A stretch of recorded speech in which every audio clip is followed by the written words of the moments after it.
So hello and welcome to VistaTalks, interesting discussions with interesting people from all around the world. I'm your host for today, Simon Hodgkins, and I'm delighted to be joined by Bobby Power. Bobby is the creator and publisher of Go Wild magazine, 7 tourism and food magazines throughout different and individual tourism regions throughout Ireland. He has the Go Wild Tourism, Wild Atlantic Way, Go Wild Northern Ireland, Go Wild Dublin, Go Ancient East, Go Wild Food Experience, Go Wild on the Lakes, and the latest title, I believe, is Go Wild Staycation. Wow, what a lineup of titles. I know they're also launching a new Go Wild Coast to Coast food title in May, I think. Bobby can tell us all about that in a moment, with editor Dee Laffin, and also a new Go Wild Irish Spirits in September. What a publishing empire. It sounds fantastic. Bobby, you're very welcome to the show. Thank you, Simon. Pleasure to be on. Did I get that right? Have I got all the titles? Yeah, you did a really good job. Actually, you probably did a better job than my wife. My goodness, Bobby, where do you fit all that in? That's a lot of titles you're responsible for. It's a lot of titles, Simon. We started with 7 years ago. So look, they've just grown, I suppose, organically by, Tourism Ireland kind of started with the Wild Atlantic Way, and then we followed that route, and then we went to the Ancient East, and so look, we've just followed. I suppose we're just following Falls Ireland as such, and then creating what pops up as we go. Well, that's no mean feat, and I've seen a lot of the publications in person in the wild, not to use the phrase out of context, but I've seen them out in the wild. They're beautifully produced, very high quality, glossy magazines that would be, pride of place in any retailer that supplies or shares magazines. And I've seen a lot of them as well in hospitality venues, hotels, restaurants, etc. So I see them in a lot of places throughout the country. But I wanted to maybe get onto a few key questions that I think would be interesting to our audience, because you're producing content all the time, Bobby. You're constantly producing, articles, advertising, and you've got them across this plethora of titles that we've mentioned. But could you tell me a bit about your background? Like, how did you get into this magazine publishing world? How did it all start for you? I started, Simon, when I was 40. Okay, so obviously that's quite a long time ago, and now people think I'm much younger. I'm much older than my voice. All right. When I was 40, I kind of fell into advertising through a good friend of mine in Limerick, and he needed a sales rep, and I needed a job at the time. And I discovered that I actually loved advertising. I mean, genuinely, it was like what I was meant to do all my life. So I went from advertising into media agency, then back into sales management with the Limerick leader. And then when Falls Ireland announced the Wild Atlantic Way route, I said, wow, that'll make a great magazine. So I decided to, at the time I was working with Hopkins Communications in Cork, and I decided that I spoke to Mark, who was the MD. I said, I'd like to try this magazine, so could I do kind of half and half, like 2.5 days a week with him and 2.5 on the magazine? And he said, yeah. So we did that, and the Go Wild Tourism Wild Atlantic Way issue was born. So that's where we started, yeah. So it was that simple. So it was, as I said, it just seemed like a good idea at the time. Now, you mentioned the quality earlier. When I did the first magazine, hand on heart, I could not afford the quality of the magazine. But we took the hit because Ireland is such an amazing country to promote that anything less than the top quality paper would not have sufficed. So I spoke to the printer and I said, okay, look, we need to get this paperweight, everything spot on. And GPS in Belfast are our printers. And Lorraine said, well, look, Bob, yeah, this is the most expensive paper you can get. And I went, great, but it's also the best. So we've started on that, and we've never changed. No, and that's credit to the publication, because not only is the content great, but you can, it's tangible. When you pick it up and you feel it, you crack the spine of the magazine. You can feel the quality of the paper stock. You can feel the finish that's been put into it, and it really does stand out. And I'm not just saying that, Bobby, because there's a lot of magazines out there, as you know, and some of them don't quite come up to the mark. But you can tell there's a passion behind the publishing and the titles that you have. Oh, there certainly is, Simon. Yeah, there's certainly a passion. It's but the quality. pre-COVID, when we were free, right? And it was a free title back then because that was our start-off point, was being free. Yeah. We were free in the hotels and tourist houses, but COVID got in the way. So we had to pivot like everybody else. But at one time I was sitting in a hotel and I was watching two tourists picking up the magazine. And one turned to the other, and I was out of earshot, well, close to hear them talking, but she said, I can't believe this is free. She questioned it at the desk. I was going, but the desk said, oh no, it's a free copy, but it's too good to be a free copy. No, I thought, isn't that great? I can fully understand that. And maybe for our listeners that have experienced the physical print copy, I completely buy into that. But you know the difference when you pick up, quality paper stock and print. But I wanted to maybe go back because you mentioned the Wild Atlantic Way a moment ago. Yeah. And I know a lot of people have experienced the Wild Atlantic Way, but could you maybe just for our international audience, give people a little bit of context about what a big deal that was, particularly on the west coast of the country, how it sort of winds its way up through the country. Yeah, certainly, Simon. Yeah, I mean, basically, I suppose, and I have had this conversation with people across, I suppose, across the pond in the US, but it's our Route 66. And that's about the easiest way to describe it, right? Because it will take you from Kinsale in County Cork up to the very top of Donegal, right? And it's one road, and you really cannot get lost. So all the old jokes about asking for directions in Ireland, you don't need to. Falch Ireland has signposted so brilliantly along the route that there's not a reason for you to get lost. Now you can go off track, and obviously, I mean, you're free to do that, but you can go back on track very easily, and so it just winds its way along probably the most magnificent coastline in the world. And I know, like people say, oh, well, Dublin, the East Coast is better, but the Wild Atlantic Way just has that rough, rugged edge that you don't get anywhere else, And was that the sort of the initial thinking behind when you launched the first title? Then was it?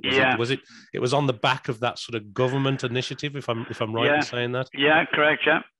Yeah, it was, look, I went to Falch Ireland and I said, look, I've got this idea. And they went, okay, well, at the time, Falch Ireland they were very gracious in giving me their offices to put the magazines into, but you don't get financial support. I mean, that's not their model. But I said, well, we were doing this, so having the offices available to me was what the advertisers wanted, because that's where they reach the international audience. But to produce, I suppose I was lucky that the Wild Atlantic Way was the first issue, because it is rugged. I mean, anybody who travels it kind of goes, I just want to spend more time there. That's it.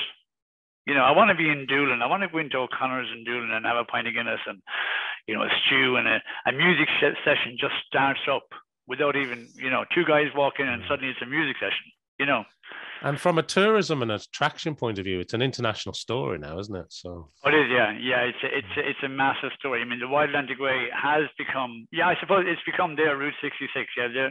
Like a lot of, I understand from Falch Ireland that a lot of people fly in to either Shannon or Knock, and they decide that they might do the northern section or the southern section, and it's probably become something like the Camino, where instead of walking, you go from Limerick to Donegal, or you go from Limerick to Cork. So it's Yeah. No, I get that. So then let's, for people listening to this, obviously they're only hearing the audio, but we do have people that watch the video version of the podcast too. And behind you, just for people that are listening only, you have all the titles in frames behind you. And I wanted to ask you about when you made the decision as a publisher to sort of start separating them into regions. Like, what was the thinking behind that? Okay, the logic. Yeah. The logic behind this was actually very simple, right? Because it was the Wild Atlantic Way, I had inquiries from other people on the East Coast kind of going, well, how come everything has been done for the Wild Atlantic Way? And I said, well, okay, well, I'll do an Ancient East, right? Then I did the Ancient East, and then I decided, okay, we'll do Dublin. So we did Dublin. So we kind of segregated Dublin, because Dublin obviously is a massive, the capital city. Then I did the Lakelands, because I mean, it's like as if the man above decided to put all the lakes in Ireland in the middle. He just folded two halves of a piece of paper and filled the middle with water, right? Okay. And I said, okay, we'll do the Lakelands, and then we did Northern Ireland, and then everything just kept, you know, it was like my target day one was to do the Wild Atlantic Way, and then when I did that, I went, now I want to cover Ireland. And at this point, yeah, I think we've got Ireland pretty well covered. You sure have. It's amazing just the sheer breadth of all the titles that I mentioned at the top of our discussion. So going on from that, then obviously you've sort of separated them. You've got various titles focused on various parts of the country, and they're all being read by, you know, people that are sort of living and working and in the country. But you've got an awful lot of international visitors that are reading these titles too.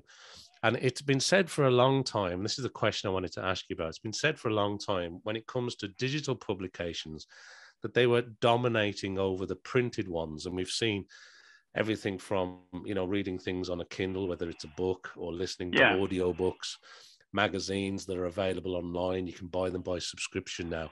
But what you're providing seems to be traditional printed magazines, you know, with new titles even coming out, and you're kind of bucking the trend because a lot of the titles are almost going the other way, yet you continue to expand in a traditional print environment. I mean, what do you think the recipe for success is? Is it driven by tourism? Because you've just come through a very difficult tourism time with the pandemic, as of a lot, you know, the tourism and hospitality industry, probably one of the hardest hit, and yet you're continuing to expand. So what's the secret sauce here, I suppose the secret sauce to Simon is really simple. I mean, pre-COVID, it was, you know, tourists, international tourists. And then when COVID hit and I was, you know, sitting at home kind of going, okay, I actually can't do anything. And I was driving my wife mad. So I said, well, now I have to get it in the shops because now I have to reach a new audience. So we did a deal with Dunn's and Tesco and Eason's and all the others. And we said, right, now we're on sale in the shops. So that reaches a new audience immediately. So that gave us the staycation audience as such, right? And hence the reason that I started the year with staycation again, right? But it is that the secret sauce is, you know, I suppose sometimes you just have to adapt to what's necessary. You know, everything has a period, but you mentioned digital. I mean, look, you know, I'm probably one of my son says I'm probably the most digital guy he knows, right? Although I've produced print magazines, but I mean, I have every Apple product on the planet and I have all the channels and everything. But digital has a huge part to play in the world, but it's also an extremely crowded marketplace. And I'll paraphrase that slightly by telling you that I got a phone call from a client 2 weeks ago in Limerick, and he said, Bob, I just wanted to say thanks. And I said, for what? He said, you sent me the magazine. I said, that's okay. That's not a problem. No, he said, I don't mean for sending me the magazine. So when the magazine arrived, he said, and I saw it. So I have a couch in my office. And I walked away from my desk with the magazine, and I sat on the couch. And I had probably 30 minutes to 40 minutes of uninterrupted time to simply sit and read with no pop-ups, with no emails, with no interruptions at all. And he said, I actually felt refreshed. And he said, I finished up with a couple of new places to go and visit the weekend. And I went, well, that was kind of worth it. So that's the key. Why am I bucking the trend? I'm bucking the trend, Simon, because I have to. This is my business, you know. We do have the magazine available digitally. It's available on Issue. It's available on pressreader.com, which is the international digital platform for airlines. Okay. So it is out there. It's on you can download the magazines for free on our website after they've come off sale. So I mean, look, it's available digitally, but so is everything else on the planet. Whereas a print magazine, you know, it's going to stay there. It's going to stay on your coffee table. If it's good quality, you are going to sit and read it. People coming into your house are going to sit and read it.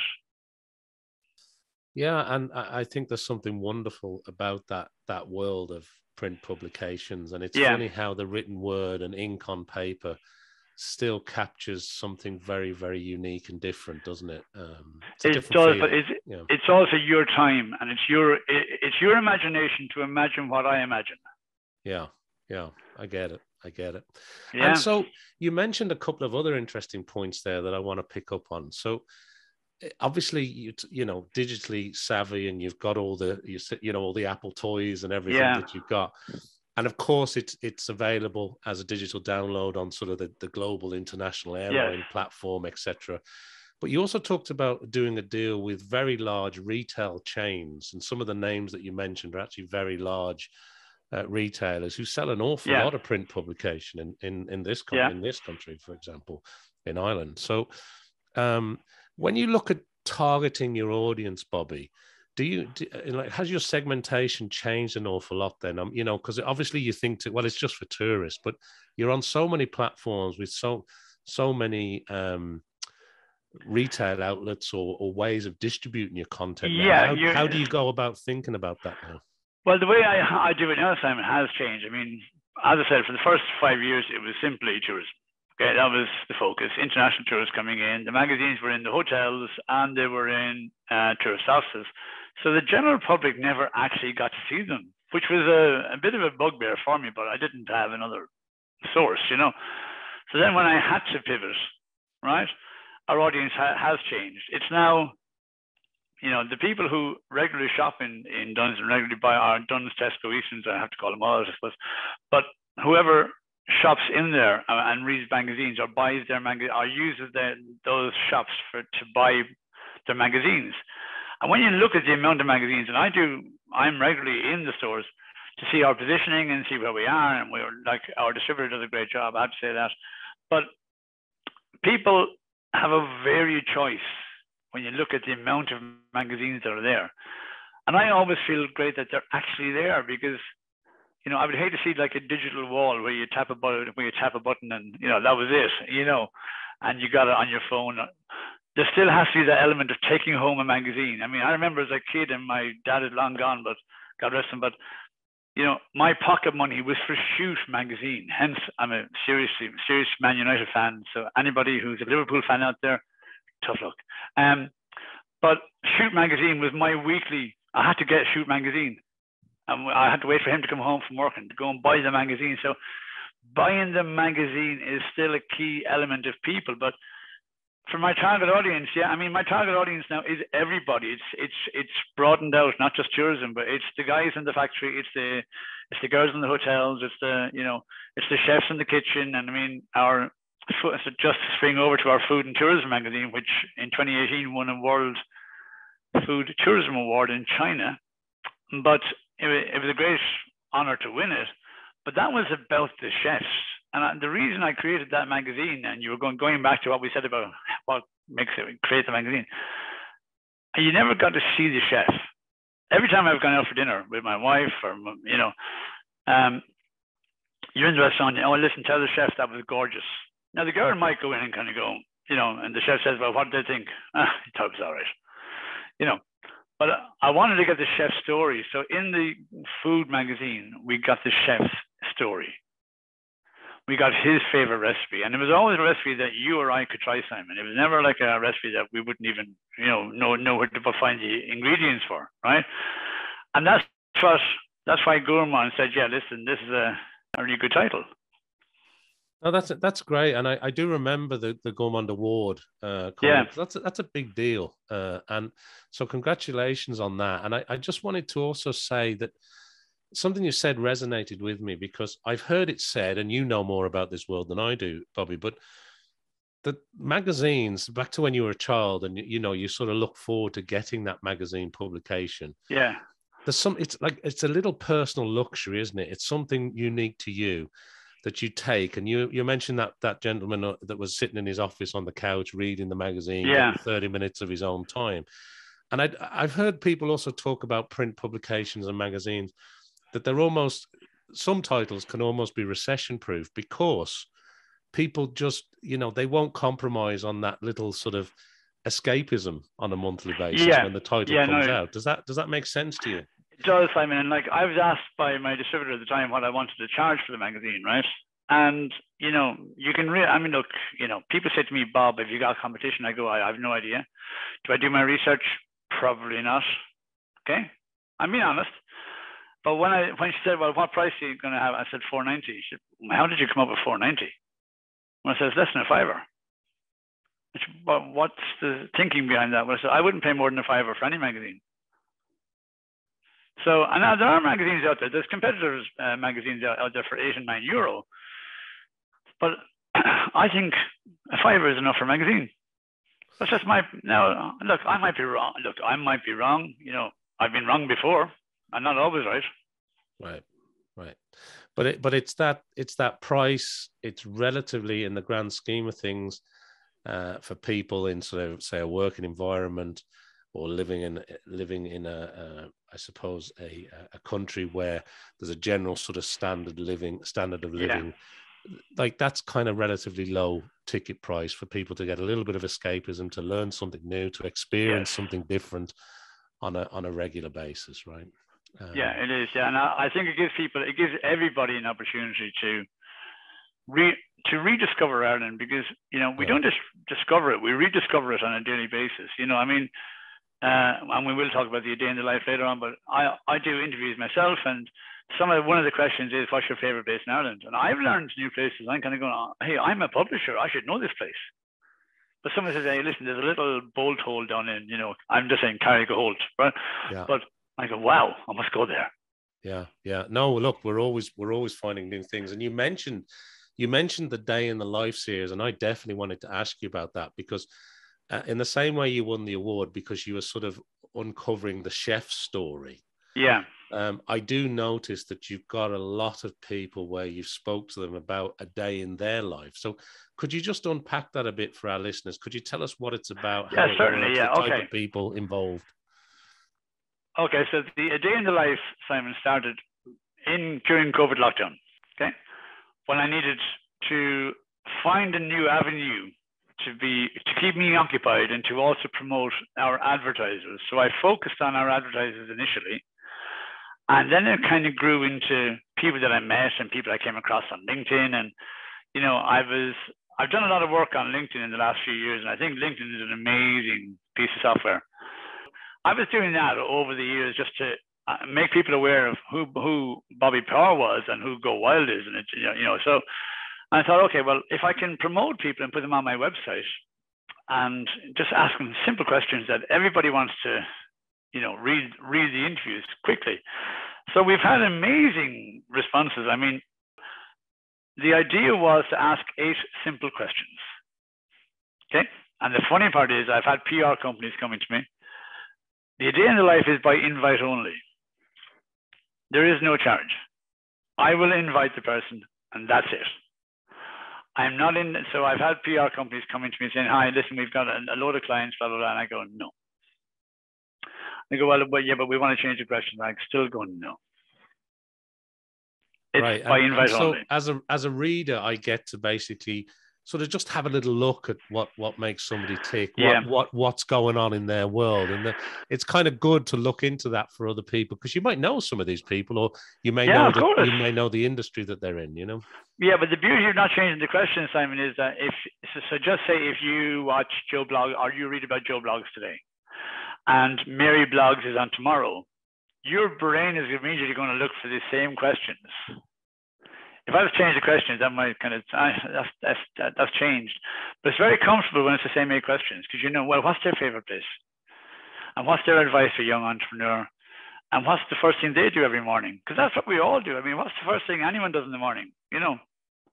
No, so, I can see the formula for success there, and I'm assuming it's popular, Bobby, and it's a regular feature now, even though it was something that came about during the pandemic. It is. There's currently 7 in the queue.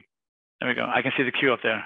Yeah, so it's Simon. It's the only way I'll actually remember. The whiteboard, I have to have it. You know, and it's a very good, very planned. That's a true publisher. Everything planned and in order. Everything planned. Yeah, everything planned. There's a plan on that computer behind me there, which has the magazine on it. You know. Very good. So so that was the Day in the Life. So look, people enjoy it. I suppose it's a coffee break. I understand that. Yeah, I understand that. Well, listen, Bobby, it's been an absolute pleasure hearing the success of how things are going. It's great to see all the platforms. I know the digital ones are in there now. I mean, congratulations on the retail element of it, because you're in a lot of national, well-known brands, stores, and people are buying it. You've got people in, native Irish people buying it. You've got tourism people buying it. It's distributed on almost a global scale at this stage, and people can access these titles. So congratulations on everything that you're doing in the print publishing world, because I think it's a testament to your commitment and staying power. I know you've got a great team as well behind the scenes. Oh yeah, well, behind the scenes helping you. Yeah, the team is spread across the world, Simon. Right. Yeah. My lead designer is actually in Vancouver. He used to work with me in the Limerick Leader.